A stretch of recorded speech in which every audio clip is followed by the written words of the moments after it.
My next guest has just made history, becoming the youngest woman to summit the world's tallest mountains.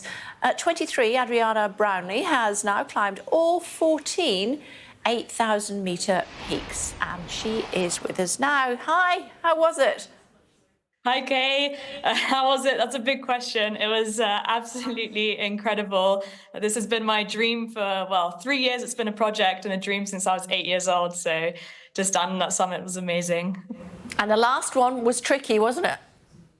It was very difficult. I climbed this last one without supplementary oxygen just to take it to the next level. So it was, yeah, every step was grueling. I wanted to throw up the whole way. It was a very, very difficult climb, but we did it. And you had a challenge trying to find the rope? Yeah, so about half an hour in, we lost the way to find the fixed rope. But eventually our team of Sherpas, they found it. So we were swiftly underway, and it took us about 8 hours to get to the summit. What made you want to do this? Don't say because it's there. There's definitely more to it than that. But ever since I was young, since I was 8 years old, my father has been climbing and he's been an inspiration to me. So I've always wanted to go out there and do what he did and achieve some massive, big dreams in my life. And so that's what's kept me going and my motivation. And here I am today. But why, I mean, Everest, people would see that as a pinnacle, but not content, you want to do 14.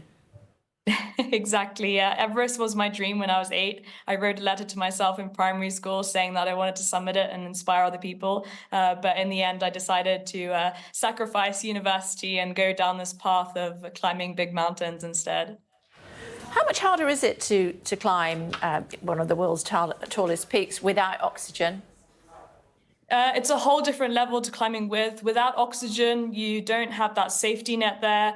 It's much, much colder. The oxygen actually keeps you warm normally, and you don't have clarity of thinking when you're climbing without oxygen. So really, you're totally self-sufficient, and everything is amplified tenfold. So just putting one foot in front of the other is 10 times harder without oxygen than it is with. And so you've done 14 peaks, the world's tallest 14 peaks. What's next? Yeah.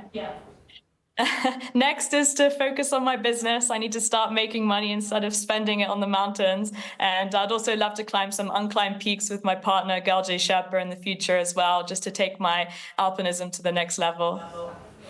And as far as recovery is concerned, how long will that take?